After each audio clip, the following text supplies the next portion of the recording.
So here we go. Visibility in this thing, I did not mention that, but we're driving, so now it's time to talk about it. Visibility is very good in this vehicle. There are virtually no blind spots whatsoever. That's one of the things that my wife actually mentioned. Like the first time she drove it and the first time I drove it, I noticed as well.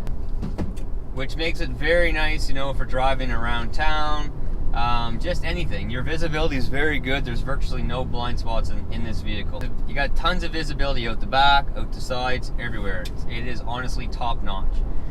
So I did just reset my trip meter, so we will see what we get on this little loop that I'm gonna do.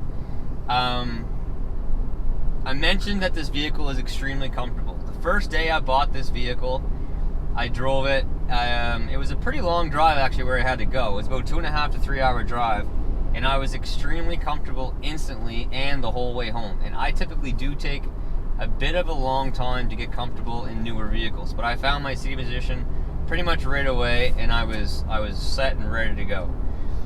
So when you are in the vehicle, everything is at an arm's length. Like, everything is really easy to reach. Everything's really easy to use. It just definitely needs an update, and they will. Like, they will.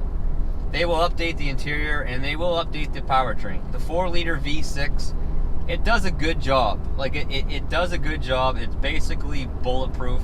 You're not going to have any issues with the powertrain in this vehicle whatsoever. But it does lack a bit of power. There is certainly enough power. If there was a different transmission, like an 8-speed transmission or something, made it up to the engine, it would definitely do a lot better. But only having a 5-speed transmission this day and age just isn't gonna cut it as far as fuel mileage goes. If you want to get really good fuel mileage out of an SUV, the 4Runner is probably not the vehicle that you're looking for. You know, there's vehicles out there, the CR-V, the Mazda 5, the Tucsons, you know, some of those vehicles, they're going to be easier on fuel than what this vehicle is. Hands down, like they will be, hands down. But, like I said, I get typically around 20 mpg. I'm cool with that. That's not bad. I can deal with that on a daily basis, stop and go, highway mixture. I'm cool with that. That works for me.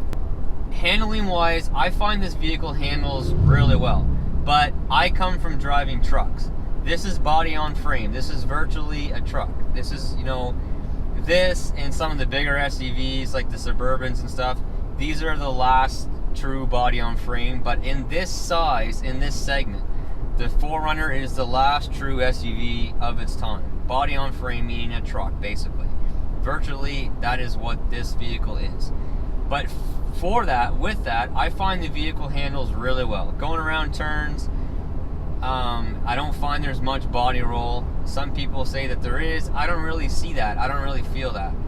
I think the thing handles very nice. The steering steering to me is perfect. It's not too light. It's not too heavy. It does feel a bit sporty, to be honest, which I like. As far as hitting bumps and stuff, again, there are vehicles out there that will be smoother. All the unibody SUVs will be smoother, absolutely, than what this will be. But I like it. I like it feels a bit stiff. The suspension in the limiteds are sort of geared up, definitely towards on-road, versus some of the SR5s and the off-roads and the TRD Pro. You know, they're fairly soft.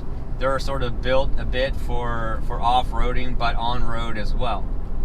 We're actually going to get on the highway here right now. I'm going to give it a little bit of gas, and we'll set the cruise, and we'll get up to speed, and we'll travel along here. But I will show you, the pickup. It could be better, but it does the trick. It's not bad. You don't buy one of these things to, race down the road racing Mustangs and Corvettes. So here we go.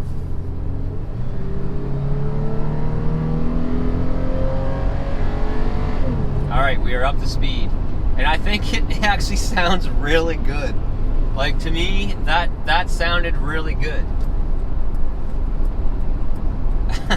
I think if you put, like a cold air intake, put an intake system on this, don't even worry about touching the exhaust, but if you put an intake system on this, I think that it would sound really good. I really do. I love the sound of this engine. So I'm actually going to slow down a little bit. We're going to be at about 70 miles per hour. It is extremely windy here today. So I don't know if we're going into a headwind or which exact direction the wind is coming from, but it is quite windy. Now, with it being windy, this vehicle will catch a fair amount of wind because it is a high-sided sort of boxed square vehicle. So it does catch a little bit of wind. You will get blown around a little bit, but it's not bad. The vehicle is still very planted on the road. So right now, here we are cruising at 70 miles per hour and we're at about 1900 RPM. So yes, if this had a 8-speed transmission, you could be cruising at this speed and maybe be at like 1600 RPM, and that would make it so much easier on fuel with the same engine. But with that said, I think Toyota is definitely going to come out with a turbo engine in these vehicles. They're talking about it in their Tundra already, and I think they're probably going to carry that into a few other vehicles. So I think you will see the powertrain in this vehicle change. So let's talk about the sound system in this vehicle. It has the JBL sound system, and it's okay.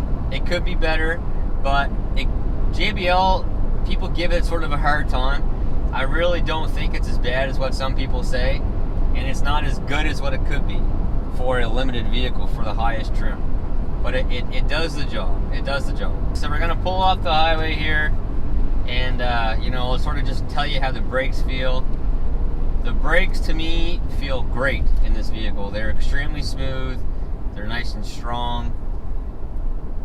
Yeah, again, there is a little bit of brake dive. You can feel the vehicle diving ahead. That's for sure. There is a bit of brake dive, but it's not bad. And again, I come from driving, trucks. It's what I drive on a daily basis. So, does it feel like a car? No, it doesn't feel like a car. It feels more like a truck. But I don't mind that. That's me. So, some people like that. Some people might not like that. Again, the brakes are smooth. The steering feels great. I love the steering in this vehicle. I love it. So I'm not going to hit it. I'll just drive it how I would normally drive it.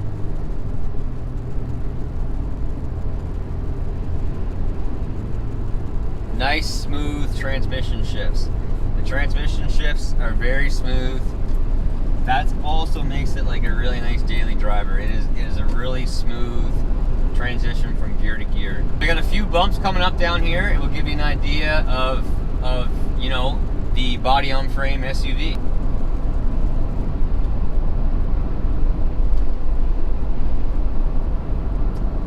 I don't know. I think that's very good. I have no issue with how this thing handles bumps at all. I really don't. There is one noise in this vehicle, as you could notice over those bumps.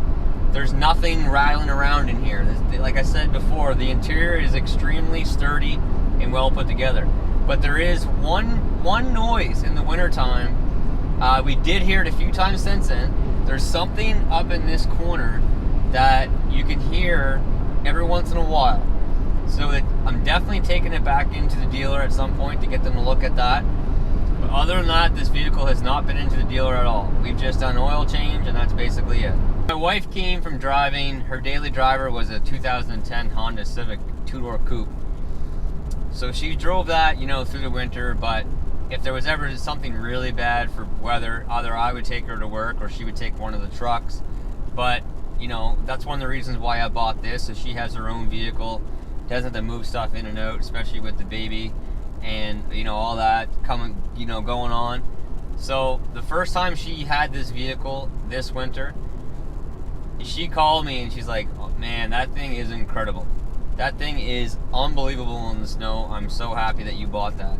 And that right there made it worth it to me, knowing that I can put, my wife and my kid in this vehicle, and she's confident in its ability. It feels great. She feels safe. She feels comfortable and secure. So this thing in the snow, I did a video last winter actually with this vehicle with the Bridgestone Blizzak tires, which I had on in the winter time. It was incredible. Like the traction this thing had, and it was just in the all-wheel drive setting. It wasn't in the actual four-wheel lock. It was just the all-wheel drive, and just the all-time all-wheel drive. It was unbelievable the traction this thing had. Starting, stopping, just handling everything. It was so planted to the road. It just felt like you were driving on dry asphalt. It was incredible. It was incredible. All right, so there she is, the old tried and true 4-liter V6 with the 5-speed transmission. It puts out 270 horsepower and 278 foot-pound of torque. She is bulletproof, guys, absolutely bulletproof. All right, guys, so that's it. That's all I have for you. Does the 4Runner have its downfalls and sort of its weaknesses? Yes, absolutely it does. It sure does. But if you want a vehicle you can get into that you know is going to get you to point A to point B every single time, and I think look damn good doing it, then this is a vehicle for you. Absolutely. The big question is, if I could do this again, would I? Would I buy this vehicle again? 10 times out of 10, I would buy this vehicle again. Absolutely. Without a doubt in my mind. So anyway, guys, for now, that's it. Take care. Have a great day. See ya. All right, guys, so we averaged 11.3 liters per every 100 on our trip right now. So that's pretty much exactly where I said it would be. So my channel is called Work Play TV, and we do just that. We do a lot of work and we do a lot of play. So I'm going to give you a little walk around of what we have going on the channel for right now. Down here in the Ford section, which we could probably pretty much consider the work section, we have 3 Ford 6.7 Power Strokes. We have a 2017 250, a 2019 350, and a 2017 550.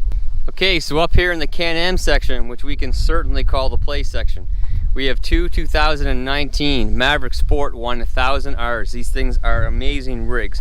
I do also have a couple ATVs, Can-Am ATVs with the Apache snow kits, but I didn't feel like bringing everything out today. And over here in the Toyota section, which is a mixture of both work and play, we got the Toyota FJ Cruiser, a very iconic vehicle for Toyota. And again, another iconic vehicle for Toyota, a 2019 Toyota 4Runner Limited.